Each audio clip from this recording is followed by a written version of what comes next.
La función de los metabolismos anaeróbicos y aeróbicos en el ejercicio. La contracción muscular requiere grandes cantidades de energía. La mayor parte de la energía se utiliza para que los filamentos de actina y miosina se deslicen unos sobre otros.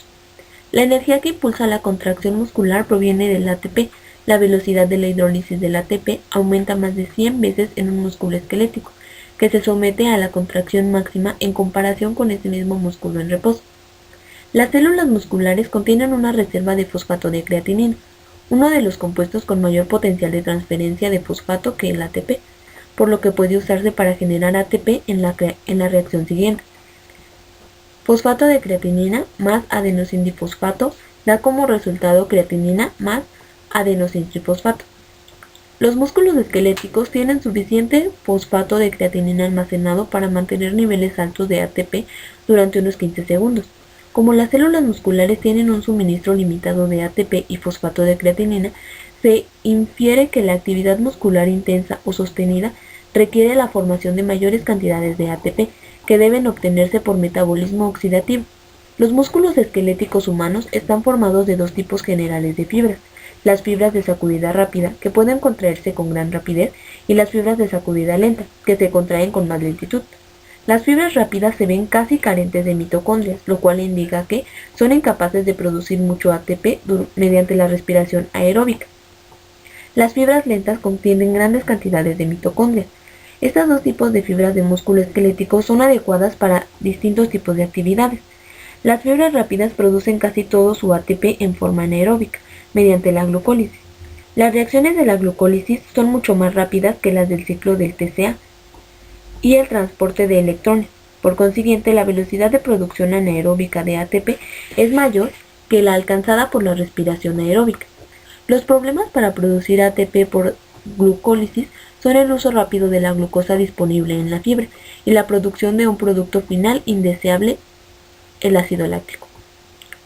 Para la continuación de la glucólisis es necesaria la regeneración del NAD, lo cual ocurre por fermentación.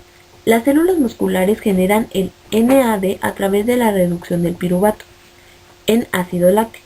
La mayor parte del ácido láctico se difunde fuera de las células musculares activas, hacia la sangre, y de ahí se traslada al hígado y se convierte de nueva cuenta en glucosa. La glucosa producida por el hígado se libera a la sangre, de donde puede regresar a los músculos activos para mantener la intensidad de la glucólisis. La formación de ácido láctico se acompaña de un descenso del pH dentro del tejido muscular, lo cual causa el dolor y los calambres que acompañan al ejercicio vigoroso. El ejercicio aeróbico está diseñado para permitir que los músculos mantengan la actividad aeróbica, es decir, que prosigan la producción de ATP mediante la transferencia de electrones y la fosforilación oxidativa. Los ejercicios aeróbicos dependen en buena medida de la contracción de las fibras musculares lentas. Aunque estas fibras generan una fuerza menor, pueden continuar su función por periodos prolongados por la continuidad de la producción aeróbica de ATP sin producir ácido láctico. La proporción entre fibras rápidas y lentas varía de un músculo particular a otro. La producción precisa entre fibras rápidas y lentas en un músculo particular depende de factores genéticos y varía en grado notable de una persona a otra, lo que hace posible que un individuo sobresalga en cierto tipo de actividades físicas. El tejido muscular del corazón también debe aumentar su nivel de actividad durante el ejercicio vigoroso, pero el corazón solo puede producir ATP mediante el metabolismo aeróbico. De hecho, casi 40% del espacio citoplasmático de la célula miocardia humana está ocupada por mitocondrias.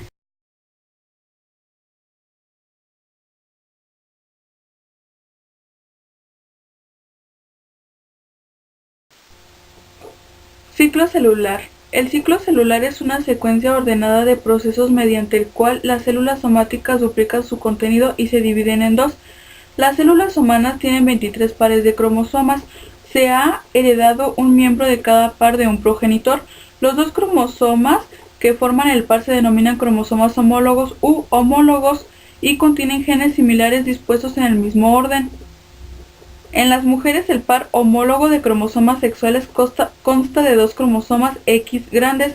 En los hombres, el par consiste en un cromosoma X y en un cromosoma Y, mucho más pequeño.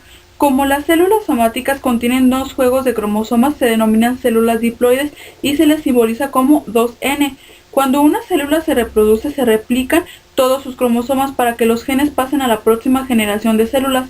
El ciclo celular abarca dos grandes periodos: la interfase, en la que la célula no está en división, y la fase mitótica, cuando la célula se encuentra en división.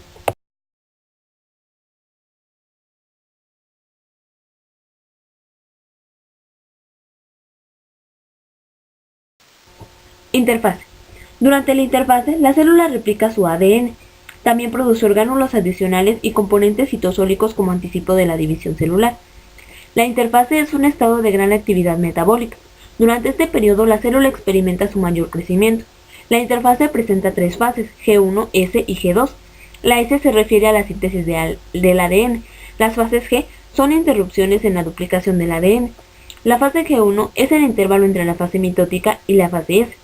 También en la fase G1, la célula es metabólicamente activa, replica la mayoría de sus orgánulos y componentes citosólicos, pero no su ADN. La replicación de los centrosomas también comienzan en la fase G1.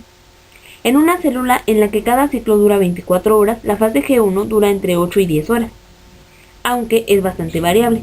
Es muy corta en muchas células embrionarias o cancerosas. Las células que permanecen en G1 durante mucho tiempo y que tal vez nunca se dividan nuevamente, se dice que están en un estado cero. Sin embargo, una vez que una célula ingresa en la fase S, está destinada a dividirse. La fase S, el intervalo entre G1 y G2, dura alrededor de 8 horas. Durante la fase S, tiene lugar la replicación del ADN.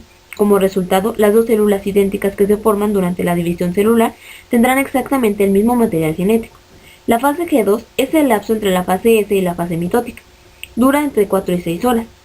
Durante esta fase, el crecimiento celular continúa, las enzimas y otras proteínas se sintetizan como preparación para la división celular y se completa la replicación de los centrosomas. Cuando el ADN se replica en la fase S, su estructura helicoidal se desarrolla parcialmente y las dos cadenas se separan en los puntos donde los puentes de hidrógeno conectan los pares de bases. Cada base expuesta de la cadena anterior del ADN luego se aparea con la base complementaria de un nucleótido recién sintetizado. Una cadena nueva de ADN se forma a medida que se suceden los enlaces químicos entre nucleótidos vecinos. El desenrollamiento y el apareamiento de bases complementarias continúan hasta que cada una de las dos cadenas originales de ADN se une con una cadena complementaria recién sintetizada. La molécula original de ADN se ha convertido en dos moléculas idénticas de ADN. Una vista microscópica de una célula en interfase muestra una membrana nuclear claramente definida, un nucleolo y una masa de cromatina. Una vez que la célula completa sus actividades correspondientes a las fases G1, S y G2 de la interfase, comienza la fase mitótica.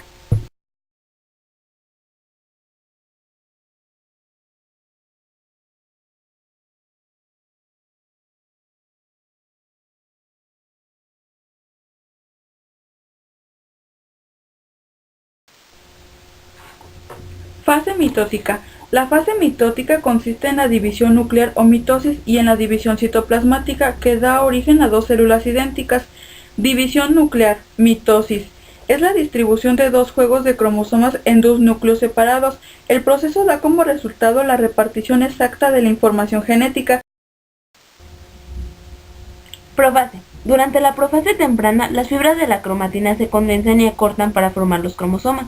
El proceso de condensación puede impedir que las cadenas largas de ADN se enrollen a medida que se desplazan durante la mitosis. Como la replicación del ADN tuvo lugar durante la fase S de la interfase, cada cromosoma de la profase consiste en un par de cromátides de cadena doble totalmente idénticas. El centrómero es una región comprimida de la cromatina, que mantiene juntas a las dos cromátides. En el exterior de cada centrómero se halla un complejo proteico conocido como cinetócoro. Las tubulinas del material pericentricular de los centrosomas comienzan a formar el huso mitótico, una disposición de microtúbulos que se adhieren al cinetócoro. A medida que los microtúbulos se alargan, traccionan los centrómeros hacia los polos de la célula para que de esta forma el huso mitótico se extienda de un polo al otro. El huso mitótico es responsable de la separación de las cromátides hacia los polos opuestos de la célula. Luego, el nucleolo desaparece y la envoltura nuclear se disgrega. Metafase. Durante la metafase, los microtúbulos alinean los centrómeros de las pares de cromátides en el centro exacto del huso mitótico. Esta región se denomina plano de la metafase. Anafase. Durante la anafase, los centrómeros se dividen y separan a los dos miembros de cada par de cromátides que se dirigen hacia los polos opuestos de la célula. Una vez separadas, las cromátides reciben el nombre de cromosomas. A medida que los cromosomas son traccionados por los microtúbulos, durante la anafase adoptan la forma de V. Telofase. La etapa final de la mitosis comienza después de que ha concluido el movimiento de los cromosomas. Los juegos idénticos de cromosomas se desarrollan y vuelven a adoptar la disposición de cromatina láctea. Alrededor de cada masa de cromatina se forma una envoltura nuclear. El nucleolo reaparece en el núcleo idéntico y el uso mitótico se desintegra. División citoplasmática, citocinesis. Este proceso comienza en la anafase tardía con la formación de un surco de segmentación, una pequeña hendidura en la membrana plasmática, y se completa después de la telofase. El surco generalmente aparece a mitad del camino entre los centrosomas y se extiende a lo largo de la periferia de la célula.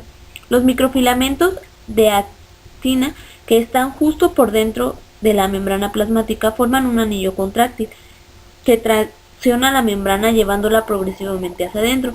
El anillo estrecha el centro de la célula y en última instancia la divide en dos. Puesto que el plano del surco de segmentación es siempre perpendicular al uso mitótico, los dos juegos de cromosomas terminan en células separadas.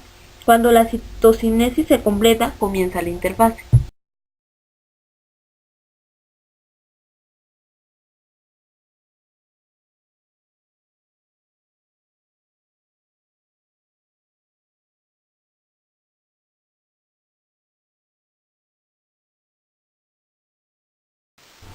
El nivel tisular de organización. Tipos de tejidos y sus orígenes. Los tejidos del organismo pueden clasificarse en 4 tipos básicos de acuerdo con su función y su estructura. El tejido epitelial reviste la superficie del cuerpo y tapiza los órganos huecos, cavidades y los conductos. También da origen a las glándulas. El tejido conectivo protege y da soporte al cuerpo y sus órganos. Varios tipos de tejido conectivo mantienen los órganos unidos, almacenan energía y otorgan inmunidad contra microorganismos patógenos. El tejido muscular genera la fuerza física necesaria para movilizar las estructuras corporales.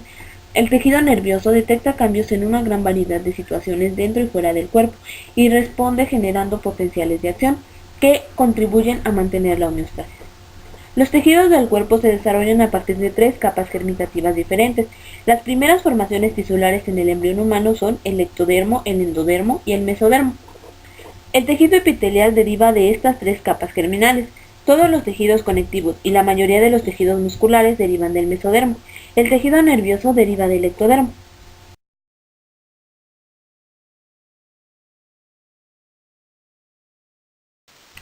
Uniones celulares.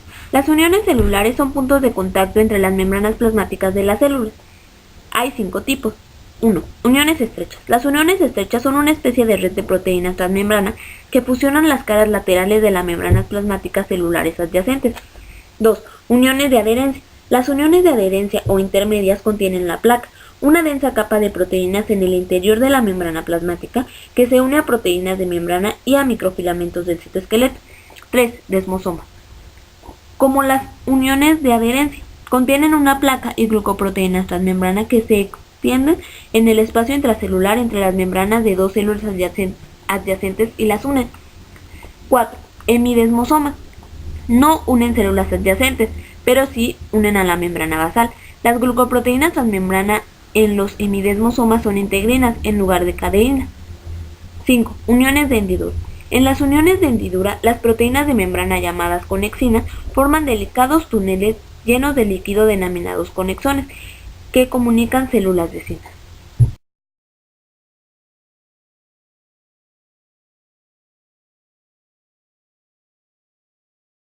Tejido epitelial.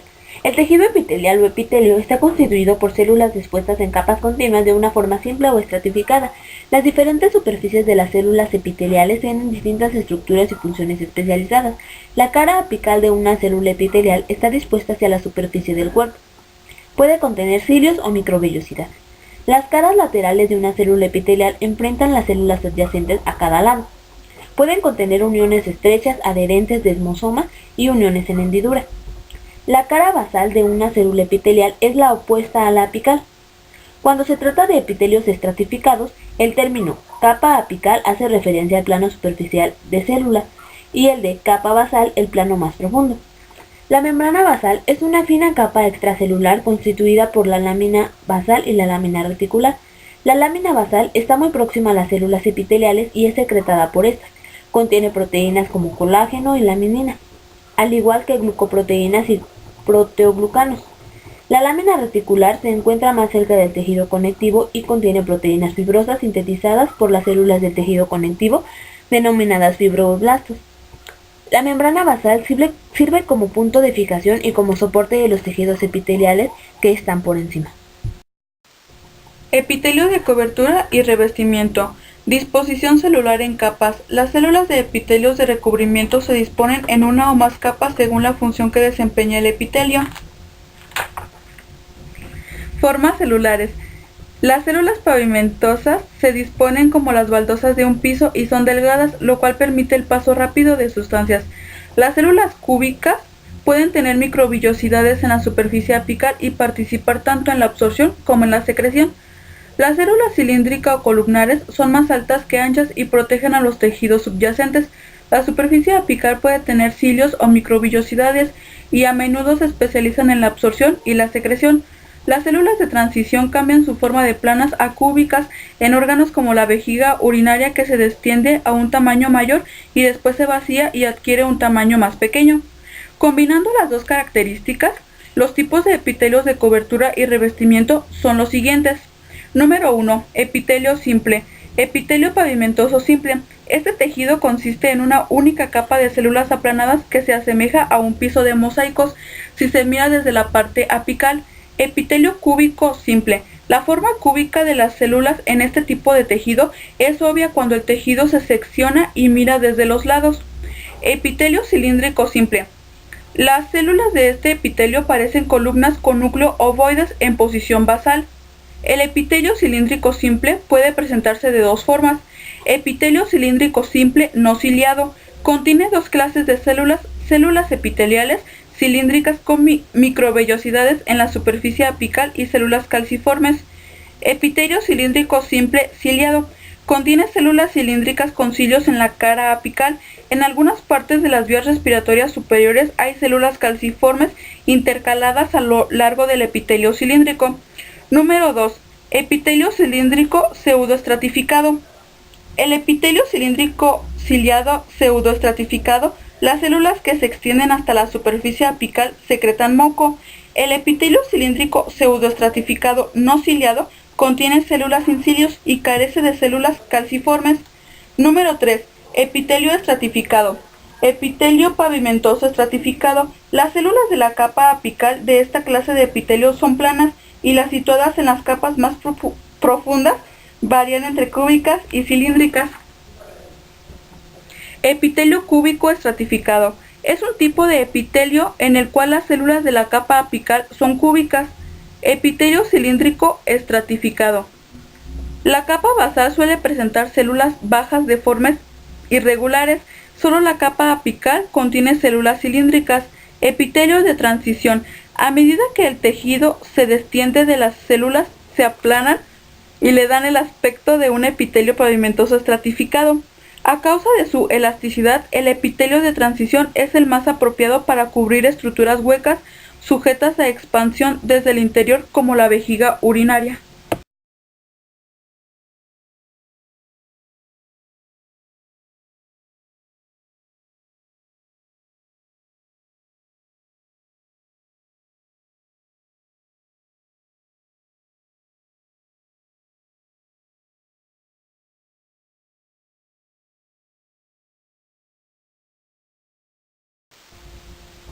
Epitelio glandular. La función del epitelio glandular, la secreción, se realiza a través de las células glandulares, que a menudo se agrupan en la profundidad del epitelio de revestimiento. Todas las glándulas del cuerpo se clasifican en exócrinas o endócrinas. La secreción de las glándulas endócrinas ingresa en el líquido intersticial y luego se difunde directamente hacia el flujo sanguíneo sin pasar a través de conductos. Estas secreciones, llamadas hormonas, regulan varias actividades metabólicas y fisiológicas para mantener la homeostasis. Las glándulas exócrinas secretan sus productos dentro de conductos que se vacían en la superficie de un epitelio de revestimiento, como el de la piel o la luz de un órgano hueco. La secreción de una glándula exócrina puede ser moco, sudor, aceite, cera, saliva o enzimas digestivas. Clasificación estructural de las glándulas exócrinas. Las glándulas exócrinas se distinguen en unicelulares o multicelulares. Las glándulas unicelulares están constituidas por una única célula. Las células calciformes son glándulas exócrinas unicelulares importantes que secretan moco directamente sobre la superficie apical de las mucosas. La mayoría de las glándulas son multicelulares. Están compuestas por muchas células que forman una estructura microscópica característica o un órgano macroscópico. Las glándulas multicelulares se categorizan de acuerdo con dos criterios. 1. Si sus conductos son ramificados o no ramificados. Y 2. La forma de la porción secretora de la glándula. Si el conducto glandular no se ramifica, es una glándula simple. Si el conducto está ramificado, se trata de una glándula compuesta. Las glándulas con porciones secretoras tubulares son glándulas tubulares. Aquellas con más de una porción secretora sacular se llaman glándulas acinosas o también glándulas alveolares. Las glándulas tubuloacinosas tienen porciones tubular y sacular. Clasificación funcional de las glándulas exócrinas. Las secreciones de las glándulas merócrinas son sintetizadas en los ribosomas, adheridos al retículo endoplasmático, elaboradas, seleccionadas y empaquetadas por el complejo de Golgi y liberadas de la célula por exocitosis en vesículas secretorias. Las glándulas apócrinas acumulan sus productos en la superficie apical de las células de secreción. Después, esa parte se desprende del resto de la célula para liberar la secreción. La porción remanente se repara a sí misma y el proceso se repite. Las células de las glándulas holócrinas acumulan el producto secretorio en el citosol. A medida que las células secretoras maduras se rompen y se convierten en el producto secretorio, las células descamadas son reemplazadas por nuevas células.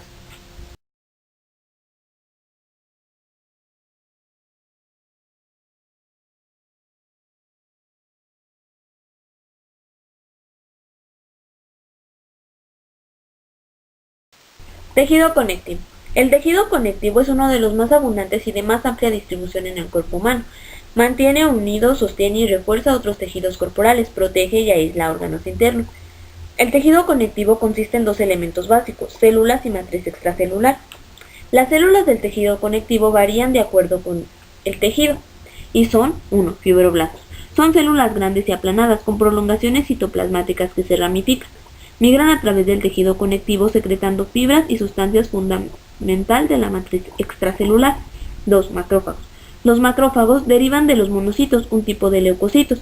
Los macrófagos fijos residen en tejidos particulares. Los macrófagos circulantes tienen la capacidad de atravesar los tejidos y agruparse en los sitios de infección.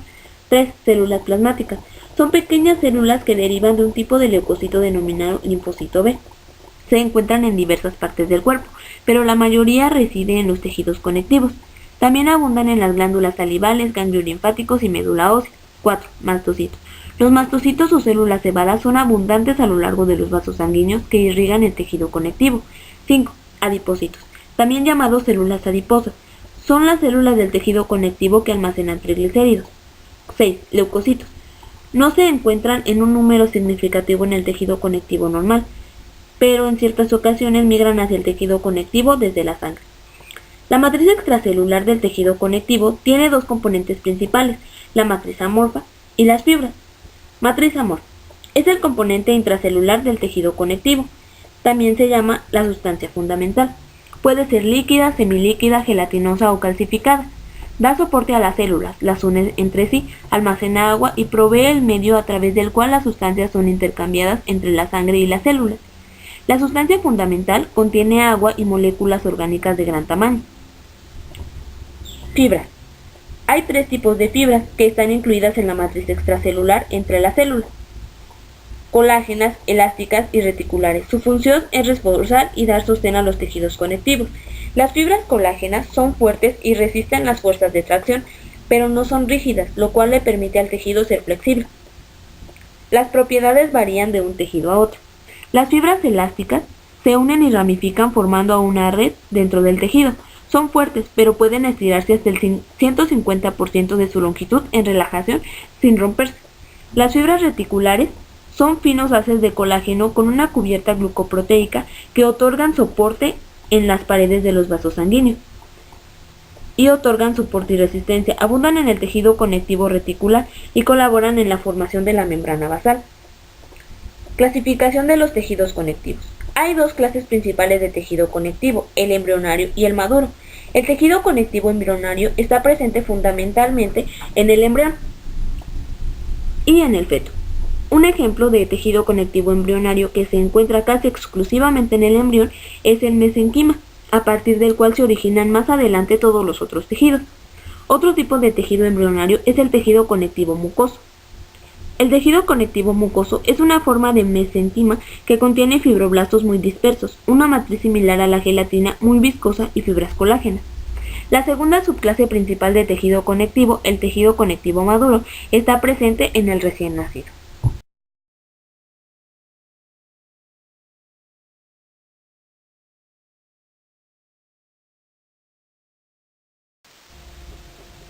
Tipos de tejido conectivo maduro.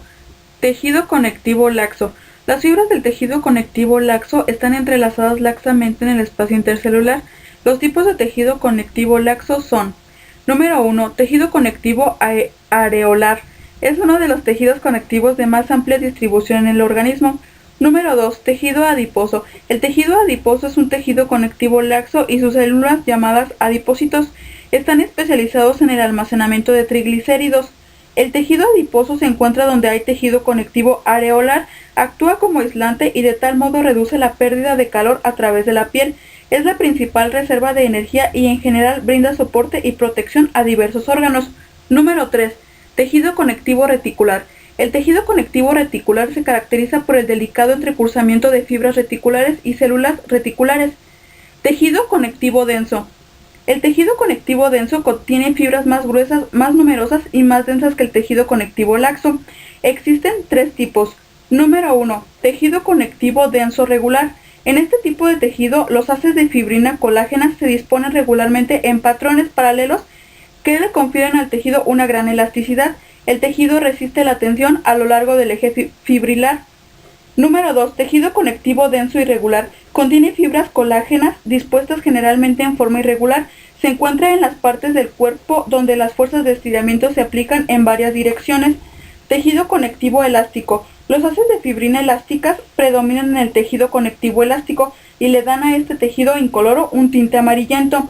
El tejido conectivo elástico es bastante fuerte y puede retornar a su forma original después de haber sido estirado.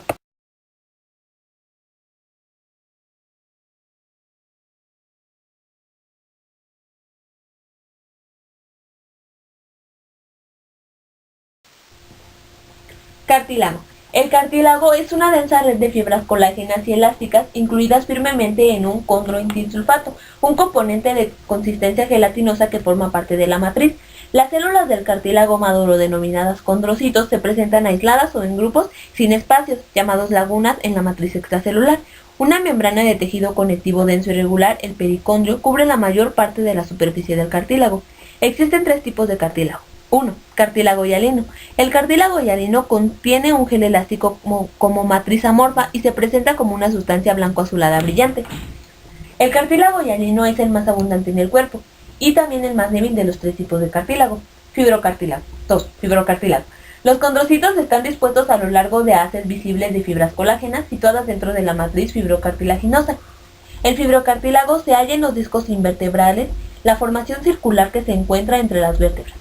3. Cartílago elástico. Los condrocitos del cartílago elástico se disponen en una especie de red entrelazada de fibras elásticas dentro de la matriz extracelular. El cartílago elástico aporta fuerza y elasticidad y mantiene la forma de ciertas estructuras como el oído externo. Tejido óseo. El aparato esquelético soporta los tejidos blandos, protege las estructuras delicadas y trabaja con los músculos esqueléticos para generar movimiento.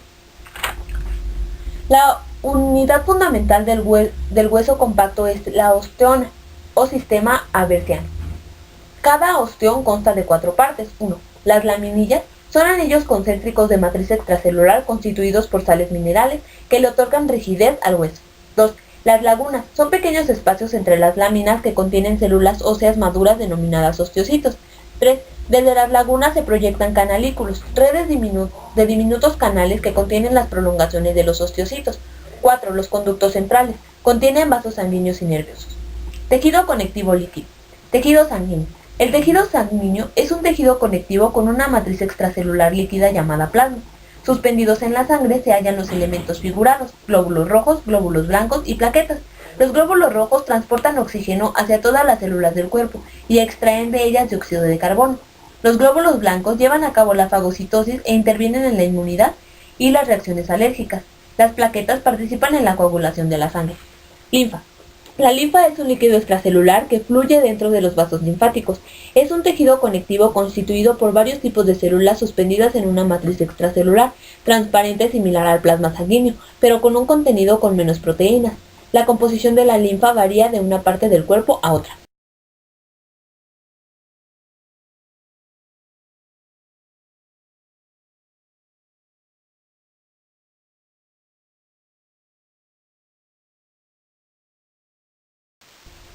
Membranas. Las membranas son láminas de tejido flexible que revisten alguna parte del cuerpo. La combinación de una capa epitelial y una capa de tejido conectivo constituye un epitelio. Epitelios. Mucosa. Las mucosas tapizan las cavidades corporales que se hallan abiertas directamente al exterior. Constan de una capa de revestimiento epitelial y una capa subyacente de tejido conectivo. Serosa. Las serosas tapizan las cavidades corporales que no se hallan abiertas directamente al exterior y cubren los órganos que están en el interior de las cavidades. Constan de dos capas, lámina parietal y lámina visceral. Piel. La piel cubre la superficie del cuerpo y se compone de una porción superficial llamada epidermis y una porción más profunda denominada dermis. Sinoviales. Las sinoviales tapizan estructuras que no se abren al exterior.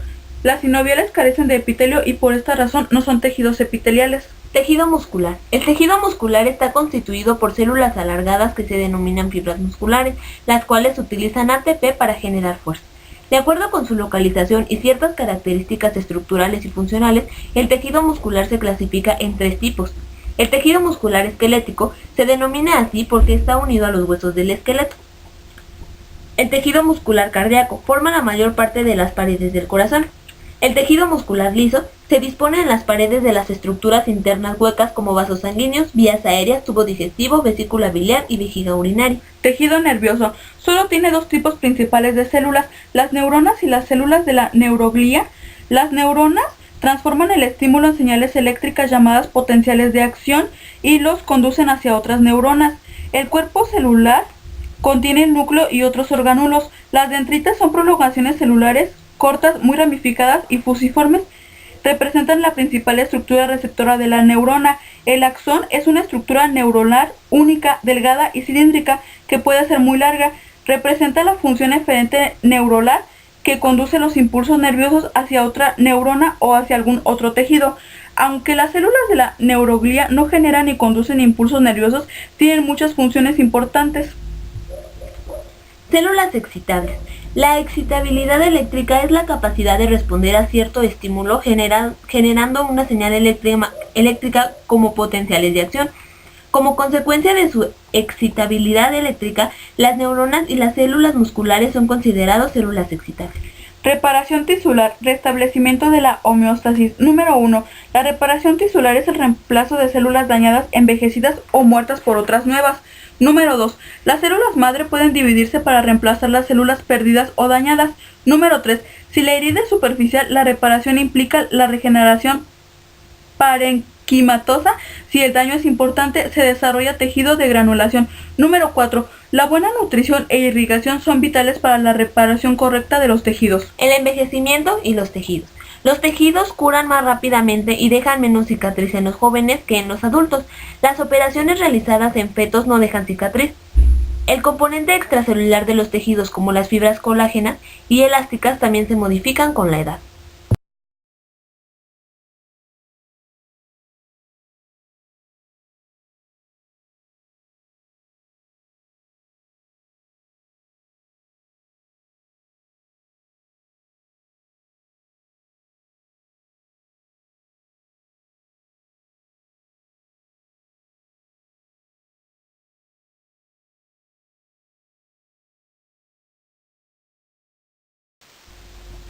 Trastornos, desequilibrios homeostáticos.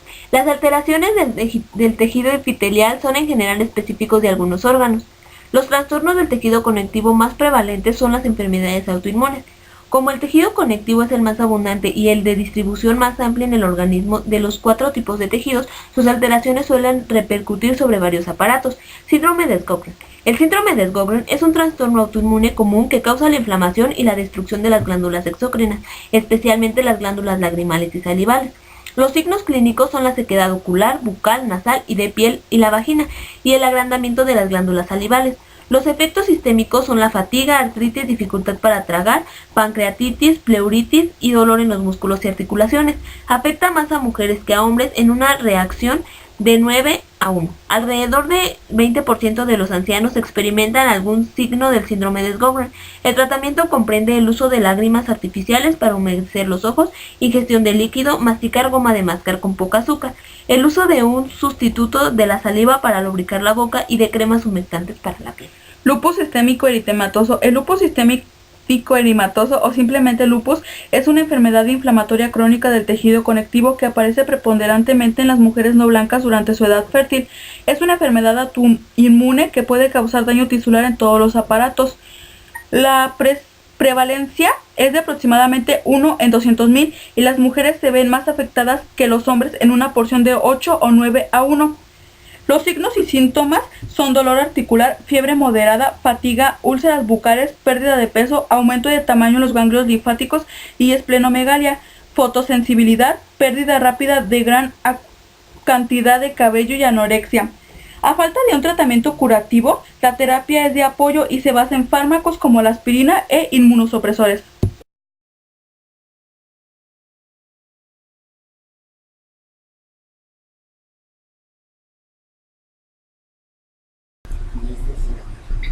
Bueno, eso es todo nuestro tema. Esperamos que les haya gustado. Gracias por su atención. Gracias.